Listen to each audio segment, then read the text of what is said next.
क्या हमारी तकदीर पहले से लिखी होती है या हमारी मेहनत उसे बदल सकती है? क्या नसीब हमें ऊंचाइयों तक ले जाता है या मेहनत से ही किस्मत बनाई जाती है? दोस्तों, स्वागत है आपके अपने चैनल मान ज्ञान का मैजिक ऑन पर, जहां हम खोलेंगे उन राजों को जो आपके सोचने का नजरिया बदल देंगे। आज की वीडियो में जानेंगे, नसीब बड़ा या मेहनत? क्या वाकई कुछ लोग किस्मत वाले होते हैं या उनकी लगन और संघर्ष उन्हें बनाते हैं खास? तो वीडियो को अंत तक देखिए, क्योंकि आज हम सिर्फ सवाल नहीं उठाएंगे बल्कि आपको ऐसे तथ्य और उदाहरण देंगे जो आपके विचारों को झकझोर कर रख देंगे। तैयार हो जाइए, क्योंकि ज्ञान का जादू बस शुरू होने वाला है।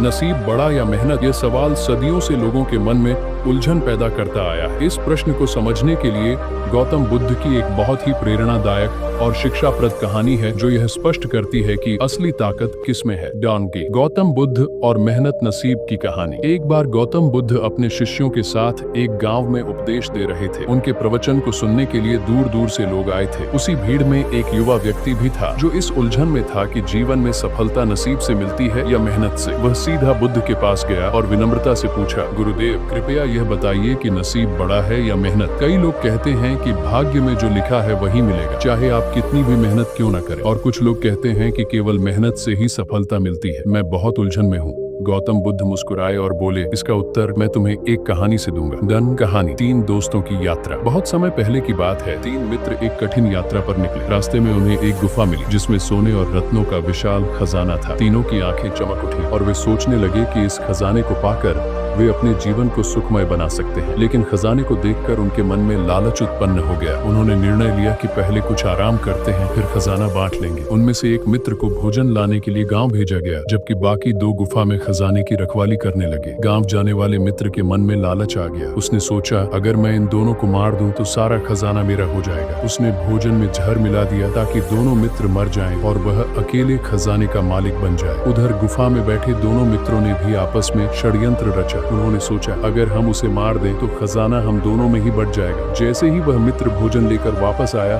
दोनों ने मिलकर उसे मार डाला। फिर वे खुशी खुशी भोजन करने बैठे, लेकिन जहर मिला। भोजन खाते ही वे भी तड़प तड़प कर मर गए। गौतम बुद्ध की व्याख्या। गौतम बुद्ध ने उस युवक की ओर देखा और बोले, देखो, खजाना पाना उनके नसीब में था क्योंकि उन्होंने उसे पाया था, लेकिन उनकी मेहनत में ईमानदारी और सच्चाई नहीं थी। उन्होंने लालच, कपट और धोखे का मार्ग चुना, जिसके कारण वे सब नष्ट हो गए। अगर वे सही मार्ग पर चलते, आपस में मिल बांट कर खजाना लेते, तो वे सुखी होते।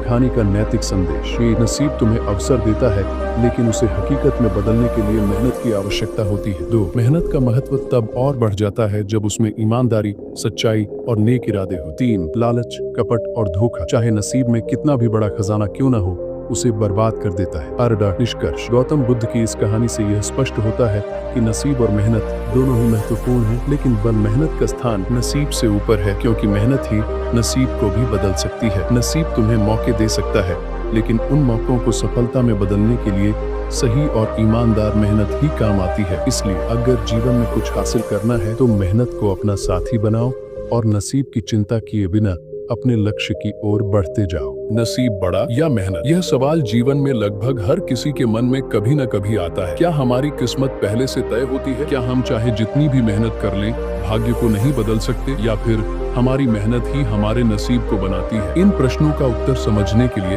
हमें नसीब और मेहनत के गहरे अर्थों और उनके परस्पर संबंध को समझना होगा।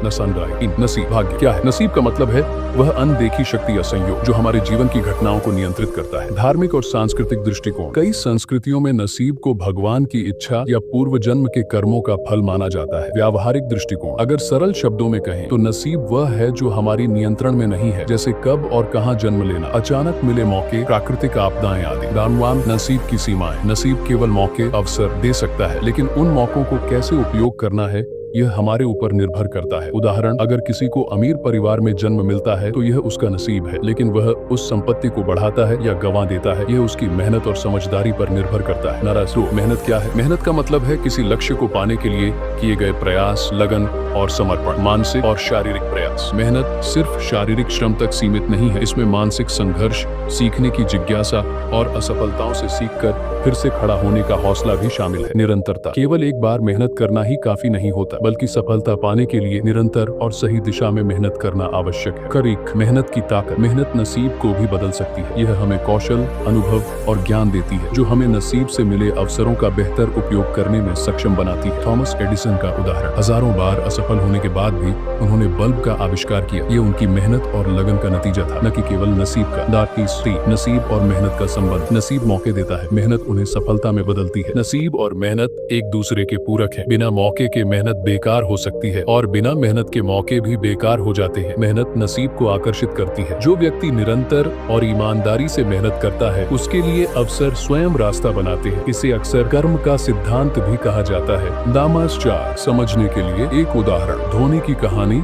क्रिकेटर महेंद्र सिंह धोनी। धोनी एक छोटे शहर रांची से आते हैं जहां क्रिकेट के बड़े मौके नहीं थे। यह उनका नसीब था कि उन्हें सीमित संसाधनों में जीना पड़ा, लेकिन उन्होंने कठिन परिश्रम, अनुशासन और अपनी काबिलियत से क्रिकेट में महारत हासिल की। उन्हें एक मौके ट्रायल में चुना गया, लेकिन उस मौके को अपनी मेहनत और लगन से उन्होंने सफलता में बदला। अगर उन्होंने उस मौके के लिए पहले से मेहनत न की होती तो नसीब द्वारा मिला वह अवसर व्यर्थ चला जाता। नारायण बांद्रा। 5 गौतम बुद्ध की शिक्षाएं। गौतम बुद्ध के अनुसार जो जैसा कर्म करता है उसे वैसा ही फल मिलता है। यह कर्म मेहनत ही है जो हमारे नसीब को गढ़ता है। नसीब को कोसने के बजाय सही दिशा में प्रयास करना ही बुद्धिमानी है। तांत्रिक सेक्स कहानी। पत्थर तोड़ने वाले की प्रेरणा। एक गांव में एक पत्थर तोड़ने वाला आदमी था। वह दिन रात पत्थर तोड़ता और थक कर भगवान से शिकायत करता, मेरा नसीब कितना बुरा है, मैं इतनी मेहनत करता हूँ फिर भी गरीब हूँ। एक दिन उसने देखा कि राजा शाही सवारी में जा रहा है। उसने सोचा, काश मैं राजा होता, कितना सुखी जीवन है इसका। उसका नसीब बदला और वह राजा बन गया। लेकिन एक दिन धूप इतनी तेज थी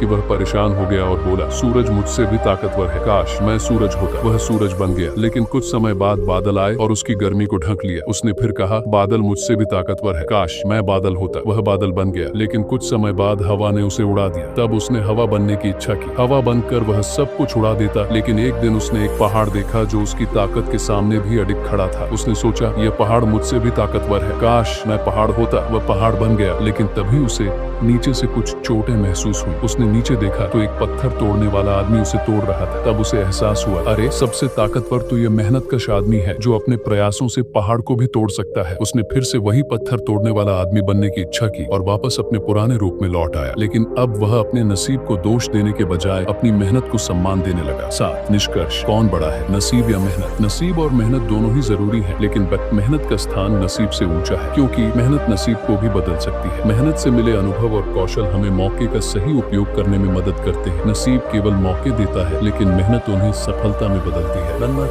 अंतिम विचार। अगर सिर्फ नसीब पर निर्भर रहें तो हाथ पर हाथ धरे बैठना पड़ेगा, लेकिन अगर मेहनत को साथी बना लें तो नसीब को भी झुकना पड़ता है। इसलिए मेहनत करते रहो, क्योंकि वही असली नसीब को आकार देती है।